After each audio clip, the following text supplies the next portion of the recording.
they pulled out this inflatable minion and ran it along the front of the stage.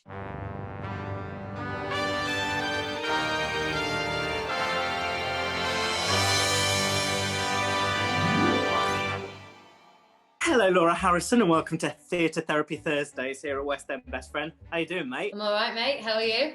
Yeah, good. Thanks for asking. Laura Harrison. Who is Laura Harrison? Laura Harrison. I don't even know who I am. I am what I would describe an actor-singer who moves well. Oh, yeah, I know that all too well. Give me a dance move, I'll absolutely smash it. But ask me to pirouette from the corner of a room, give me 6 weeks. How long have you been acting? Was it something you got into early in life or late in life? It all started actually in primary school. I went to a Church of England school, and I don't know if anyone knows this, but you have hymn practice every week just to make sure that you're not rubbish. Like you're not letting the school down when you go to church. So you have the hymn practice. And it was the music teacher, Mrs. Helsden.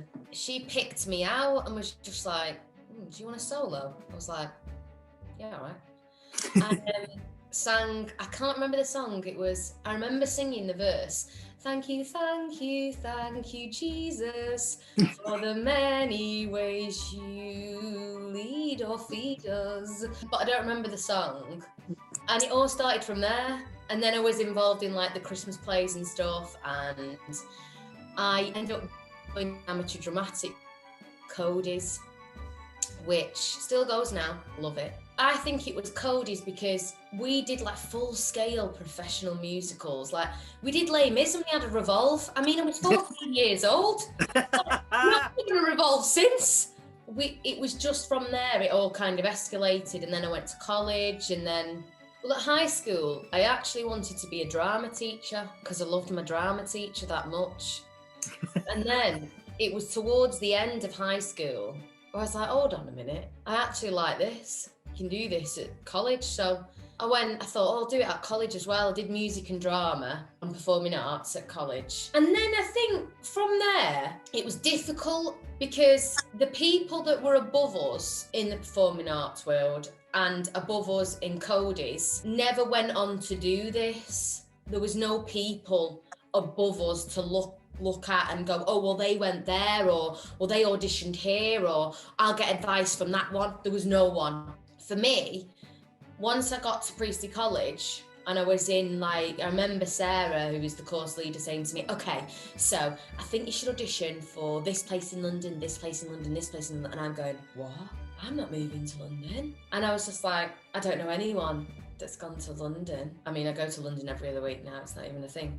But then at 18, I was like, I don't want to go and live in London. There wasn't that many courses around the Northwest that did a musical theatre, as in like everything. Yeah. Like, I mean, I don't know if it's changed now, but like LIPA had a acting course or a music course or a dance course.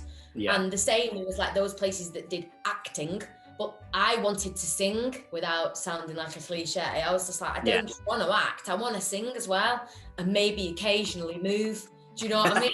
I ended up going to do a degree in musical theatre and drama joint honours, and did that for 3 years. And that as well, for me, was a stepping stone of being away from home. I didn't want to jump straight into living in London. I'd lived in Warrington the whole of my life. So that was my path, and that's what I wanted to do.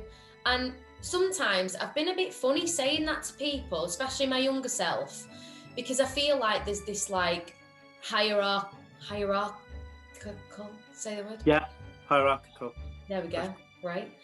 Like view on where you train, when there is to an extent, but at the same time, if you're good at what you do, you're good at what you do, aren't you? I then decided, okay, now I've done that, I've lived away from home, that was a lovely time I had, got my degree, fantastic. Okay, this is looking good. I'll apply for an MA then, shall I? So I ended up doing a year MA at Royal Central School of Speech and Drama. Lived in London for a year, found my feet, got an agent, and that kind of just escalated from there, really. I think there's an element of this again, that like view of what is deemed as like success. There's bits and bobs that I did. I remember years ago, someone telling me that you'll work, but you'll work when you're a little bit older. That's exactly what I got told at drama school. Yeah, I was like, okay, yeah, cool, thanks for that. I'll just sit around and wait. But I kind of did in a way, like I always got close. I did bits and bobs. I did like local pantomimes and things like that. I always got close and then just didn't end up getting it, or was always being called back like every 6 months for like the same thing every time. For me, my most exciting phone call was when I got Blood Brothers. And that wasn't until 5 years after I graduated from Central. Yeah, but obviously before that, I'd done the fringe production of Little Shop of Horrors with you. For those of you that don't know, Duncan and I met in 2013 doing a fringe production of Little Shop of Horrors where he played Seymour and I was Audrey. It was cute. And we've known each other 7 years now, so that's official, isn't it? Like, that's it now, can't get rid of me. And as well, because I was being called in for Blood Brothers every 6 months beforehand. For this, for that, never quite got it, and then it was just like a bit surreal. Obviously, so you've done loads of different things since. You did your Lucille Parade at Hope Mill, which was sick. You've done Vivian on a national tour of Legally Blonde. But what I want to talk about for a little bit is I love cult shows and cult audiences, and you've obviously just come off the national tour of Rocky Horror playing Magenta. What was it like to do a show like Rocky with audiences like Rocky has? It was mental. It was so surreal as well, like, because they love it so much. I remember the first time we went out and everyone was literally screaming on their feet. This is at the end.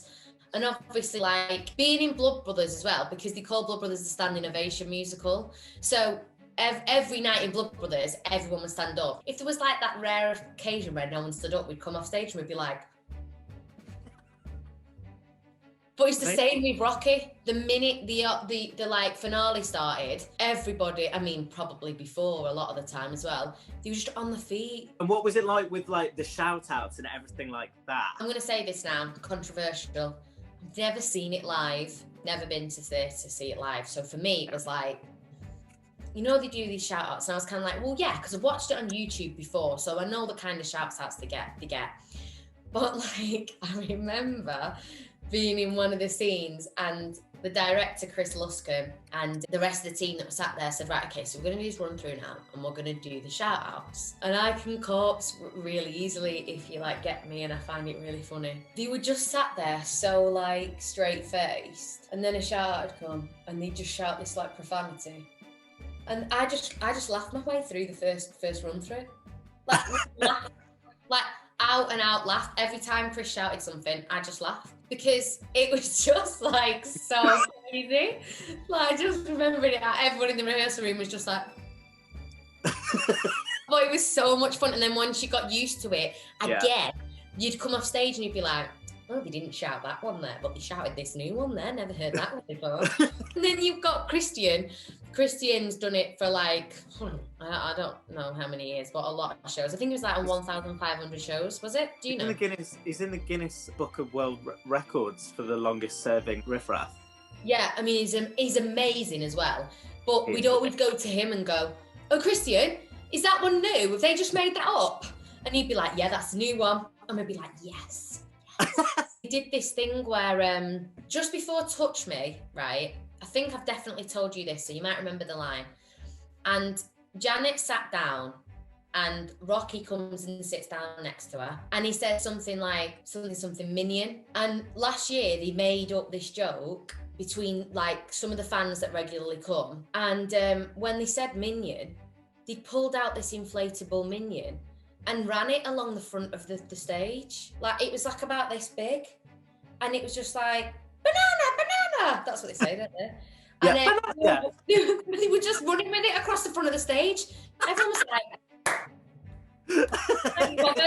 imagine doing that in Blood Brothers. Like, it just wouldn't happen, would it? Like, but for some reason in Rocky Horror, everyone was like, yes. Inflatable minion. So obviously, like, here we are, 2020, just in case you weren't aware. We're in this weird situation now, have been for a long time. We're in lockdown, we're out lockdown. We're like, well, we're both in the north, so it's changing like every 5 seconds. How have you as an artist, like, found lockdown? Were you like, do you know what? This is my time to be creative. Or were you like, do you know what? Actually, this is my time to binge a lot of movies that I never got to binge or box sets that I wanted to get through. How have you found this weird situation that we've been in? I had a rest.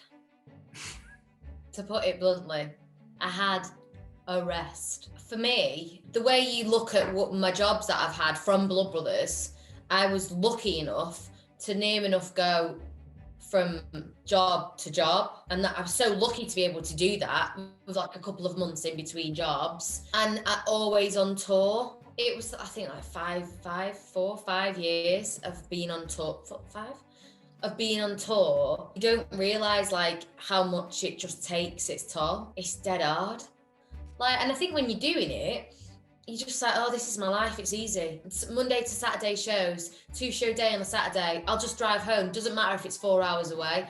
Every week, have the Sunday at home, turn it on, and go and drive to Southampton on the Monday.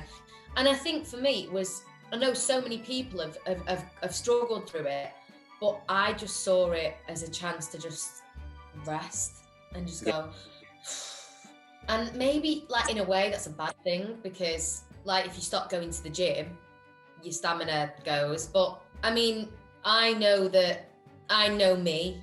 I can trust me. I can trust what I do and how I do it. So I know how to gain my stamina back. I know what I need to do. So for me, I just kind of rested through it. And like, I mean, my husband plays the guitar. We used to do acoustic gigs and stuff and weddings and all this business. And to be honest, since being home, I know this is a travesty because everybody would love to have a partner that plays the guitar that you could just pick up and go, oh, play that song for me. We've not even sat down. Now that I've moved house, because that's been on my mind. Maybe if I wasn't moving house, I would have gone like, okay, yeah, I'll sing some songs or write some stuff. But I've been preoccupied, so I've just rested and moved house. Moving house is stressful in a normal situation, but moving house in a pandemic. In 2020, pandemic isn't ideal, but it looks lovely, Laura. I mean, it's getting there, isn't it? I put those flowers behind me for like a bit of texture, a bit of colour. Bit of aesthetic, makes it pop. So now I want to move into a section that I like to call How to Succeed in Quizness Without Really Trying. This is the section that everyone hates, and I adore because everyone hates it. So, Laura Harrison, I have 3 trivia-based questions on 3 of the contracts you've done. So, first off, we have a Little Shop of Horrors question. Then we have a Rocky Horror question. And then we have a Legally Blonde question. The likelihood that I know any of these answers is probably very, very slim. I mean, obviously, just to put into context, this is like probably the 20th interview or something like that. And only 2 people have got 3 out of 3. And that's literally only in the past 2, like literally the last 2. Okay. Well, what, Paul Hutton and Jen Nicole, they're the only people. I'm ready. Laura Harrison. I feel like we're on Who Wants to Be a Millionaire.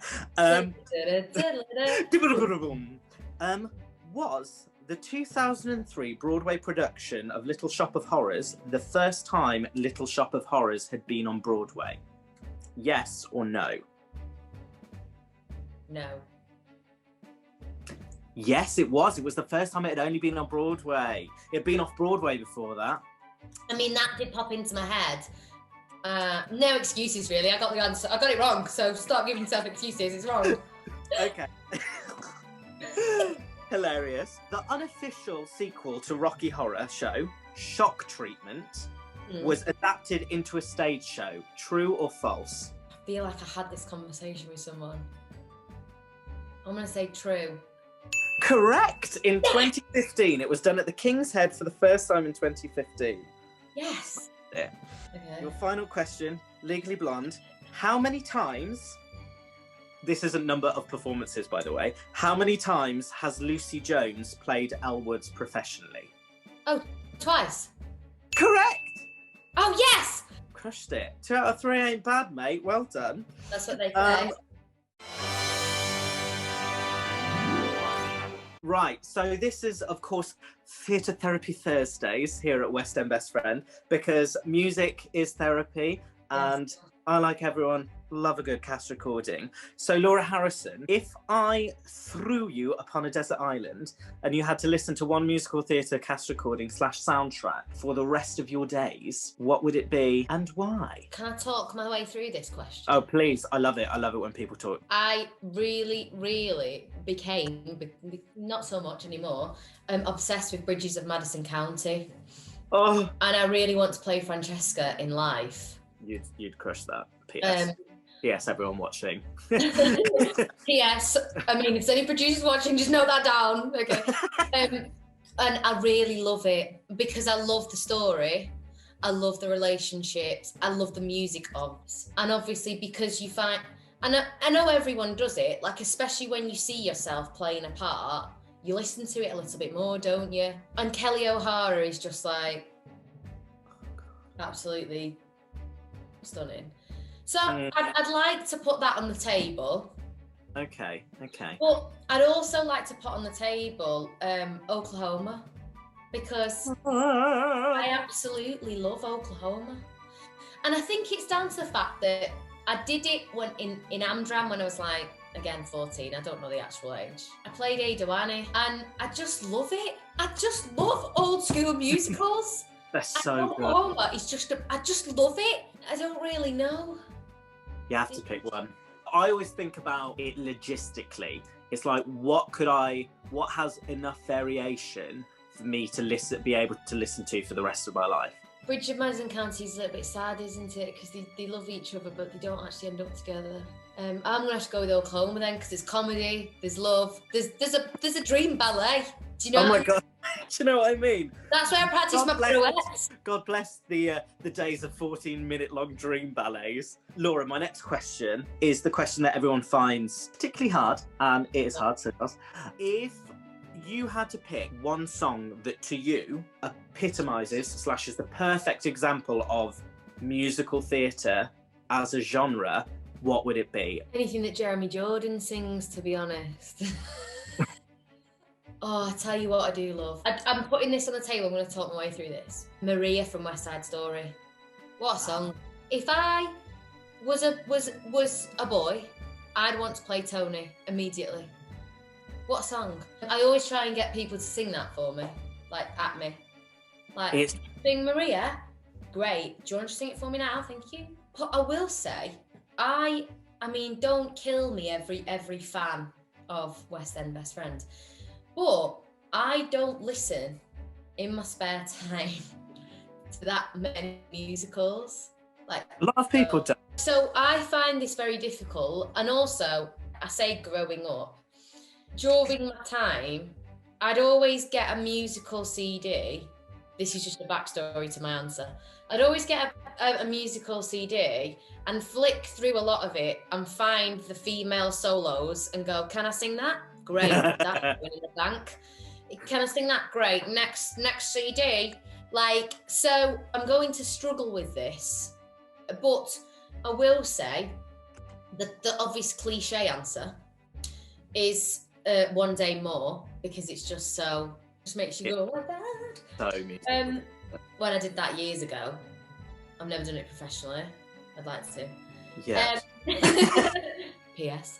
That just makes you, it's something hits you and you go, oh, like you. And it's also the visual as well. The flags going, everyone's just like, boom, like proper musical theatre power stance. Also, on the other side of that, Sweeney Todd. Oh.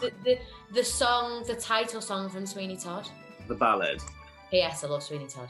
Just the way that that's so cleverly written, especially those harmonies at that point, because they're meant to sound like that, that psycho killer sound effect. Am I going in the right direction, would you think, here with this? Yeah, I think so. You just got to pick one, mate. There might be loads more, but I just can't think of them. I'd like to go with Sweeney Todd. All right, then. You're on. I mean, not because of giving it any other reason, as you said, like lyrically. I just really like it. But it's also true, like, and it's a perfect example of what an opening number should do. Here's the Ballad of Sweeney Todd from Sweeney Todd, the Demon Barber of Fleet Street. Inconspicuous Sweeney was, quick and quiet and clean he was. Back of his smile, under his word, Sweeney heard music that nobody heard. Sweeney positive, Sweeney knows, like a perfect machine he planned. Sweeney was smooth, Sweeney was subtle, Sweeney would think and rats would scuttle. Sweeney conspicuous, Sweeney was, Sweeney went quiet and nice. On top of the Sweeney was, Sweeney was, Sweeney was, Sweeney was, Sweeney was, Sweeney was,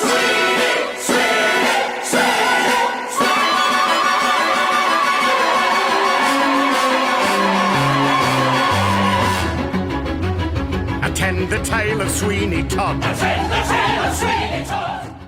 And finally, this is a question that I just ask people because I'm very interested. Like you said, like you don't listen to musical theatre in your spare time, and a lot of people don't. But what have you found? Like any genre of music or like albums or anything have like got you through lockdown, or if you've been like, oh, if you're having a rough day, that's the kind of vibe you put on? I've got multiple actually. Love it. So they're not necessarily, like I said, they're not musicals, but I've got one, and it's Ministry of Sound Summer Jams. Mate, yes. And actually, you can, that's an actual playlist. I mean, it's a CD, but there's a playlist of it on Spotify. And that is absolutely wonderful, especially in the summer. I absolutely adore Gregory Porter. And it's nothing to do with the fact that he sings a song with Laura in. No, he is absolutely, I think he's a genius. And I want to be him when I grow up. I play him on my record player. Oh, yeah. It always sounds better on a record player. I don't know why. It's like Coke out of a glass bottle. Do you know what I mean? Correct. Can't beat it. We got some questions from you. Some people have written in and asked you some questions. Yeah. Gemma wants to know. Hi, Gemma. Who's your biggest inspiration? Oh, okay. So, Whitney Houston. Oh, I love that. And Diana Ross. Yes! I mean, they're not, like I said, they're not necessarily musical theatre stars. It was my mum that introduced me to Diana Ross, and we used to listen to the greatest hits in the car. And I grew up listening to like Diana Ross, Whitney Houston, Mariah Carey. So then that's where like I think my like vocal inspiration came from, because I always tried to, as when you were little and growing up, you always tried to sing like them. Yeah, I'm gonna go with them. Andy wants to know, Hi, what Andy. role would you play again in a heartbeat? Lucille. I mean, Lucille, down to a T. So someone pick it up and bake me a Lucille again, please. Thank you. Oh, I like this one actually. Tim wants to know, lots of boys today. Yes, boys loving musical theatre. Do you have a pre-show ritual? Yeah. So I have lavender oil that I put on my pulse spots. Yes. I also, not every show, but I have a little tiger's eye that I put on my person, if I could. Let me just think. I think that's it. Definitely the lavender oil. And finally, Dan wants to know if you have any advice for people auditioning for drama school. Oh God, I've got tons. Where to begin? First of all, you're enough. One of the main things I've struggled with my whole life is overcompensating. Even now I have to go, stop it. You are enough, and stop listening to the inner ear, because what's coming through your inner ear is not what's being heard. Lies, inner ear. I hate it. So record yourself, record. Not just on your phone, visually, record, minimal. Tell a story, don't present me with a story. And pick a song that you have a personal, or can find a personal connection with, because that is always going to be delivered better, because deep down you have that personal connection already. Like, don't pick a song because your mates picked that song and he was successful last week. Who cares? Pick what's right for you. Don't compare yourself to other people. Oh my God, I could go on for hours. Oh, mate. Top tips, though. Laura Harrison, you legend. Thank you so much for coming and chatting to us today. You've been a dream. I love you dearly. Take care of yourself. Be safe and happy unpacking. Take care, and I'll see you soon. Bye.